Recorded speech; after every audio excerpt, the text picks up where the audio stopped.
दरम्यान सलग 3 टर्म खासदार असलेल्या शिवसेनेच्या प्रतापराव जाधव यांना चौथ्यांदा उमेदवारी देण्यात आली। महायुतीकडून ते आज उमेदवारी अर्ज दाखल करणार आहेत। आपल्याला निवडणुकीचा मोठा अनुभव असून ही निवडणूक सोपी आहे असं वक्तव्य खासदार प्रतापराव जाधवांनी केलं। त्यांच्याशी संवाद साधला आमच्या प्रतिनिधीनं, पाहूया। बुलढाणा लोकसभा मतदारसंघासाठी आज महत्त्वाचा दिवस आहे आणि त्याचं कारणही तसंच आहे। दिग्गज नेते 3 वेळा खासदार असलेले खासदार प्रतापराव जाधव आज आपला उमेदवारी अर्ज दाखल करणार आहेत। सो आता प्रतापराव जाधव आता आपल्यासोबत आहेत। भाऊ, काय म्हणाल? आज भगवं वस्त्र परिधान केलं आहे, विशेष काय? नाही, भगवं वस्त्रच नाही, आमचे विचारही भगवे आहेत आणि बाळासाहेबांचे विचार घेऊनच आम्ही त्या ठिकाणी पुढे चाललेलो आहोत। आणि आज या ठिकाणी मी माझ्या जिल्ह्यातील आणि मतदारसंघातील सर्व प्रमुख नेते आणि कार्यकर्ते यांच्या उपस्थितीमध्ये मी माझा आज नामांकन अर्ज निवडणूक अधिकाऱ्याकडे दाखल करणार आहे। कशी आव्हानात्मक निवडणूक असणार आहे? कारण 3 वेळा आपण खासदार असलेला, आता चौथ्यांदा आपल्याला पक्षाने संधी दिलेली आहे। कशी आव्हानं असणार आहेत या निवडणुकीत? हे बघा, निवडणुकीचा मला पूर्ण अनुभव आहे। मी 4 विधानसभेच्या निवडणुका लढलेलो आहे आणि 3 लोकसभेच्या निवडणुका लढल्या आणि जिल्ह्यात होणाऱ्या 1989 पासूनच्या सर्व लोकसभा, विधानसभा, जिल्हा परिषद या सर्व निवडणुकांमध्ये माझा सहभाग त्या ठिकाणी राहिलेला आहे। त्यामुळं निवडणुकाचं अनुभव त्या ठिकाणी आहे। त्याच्यामुळं आव्हान हा वगैरे काही विषय नसतो। आता फक्त अर्ज भरण्याला सुरुवात झालेली आहे।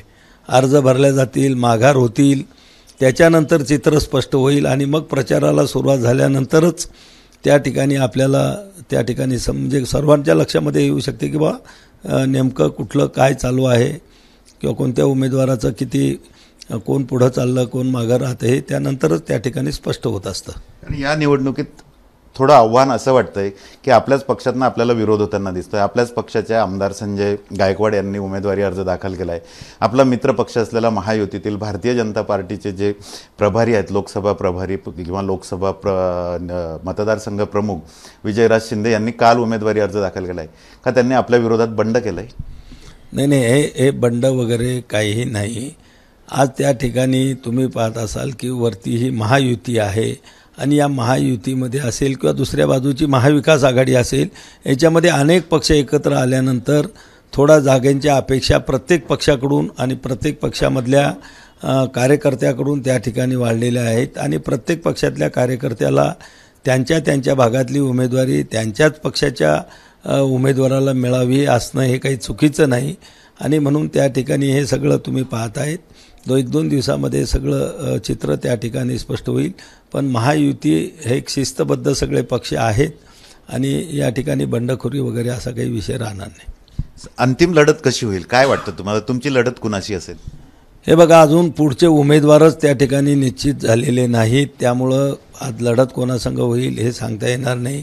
मात्र आमचे सर्व कार्यकर्ते आणि उमेदवार म्हणून मी, आमच्यासोबत असणारे सर्व महायुतीचे सर्व 6 आमदार, सगळे जिल्हा अध्यक्ष, त्यांचे सर्व प्रमुख पदाधिकारी, कार्यकर्ते, आम्ही ताकदीनं या निवडणुकीमध्ये आदरणीय नरेंद्र मोदी यांना पंतप्रधान करण्यासाठी आणि 400 पारचा पल्ला गाठण्यासाठी आणि महाराष्ट्रातून 45+ मिशन यशस्वी करण्यासाठी सगळे आम्ही जिद्दीनं त्या ठिकाणी कामाला लागलेलो आहोत। आज आपला उमेदवारी अर्ज दाखल करताना कुठले नेते, कोण महायुतीतील कोण हजर असणार आहे? नाही, महायुतीमध्ये तुम्हाला माहिती आहे की या बुलढाणा लोकसभा मतदारसंघामधल्या 6ही आमदार हे महायुतीचे आहेत। ते 6ही आमदार त्या ठिकाणी राहतील।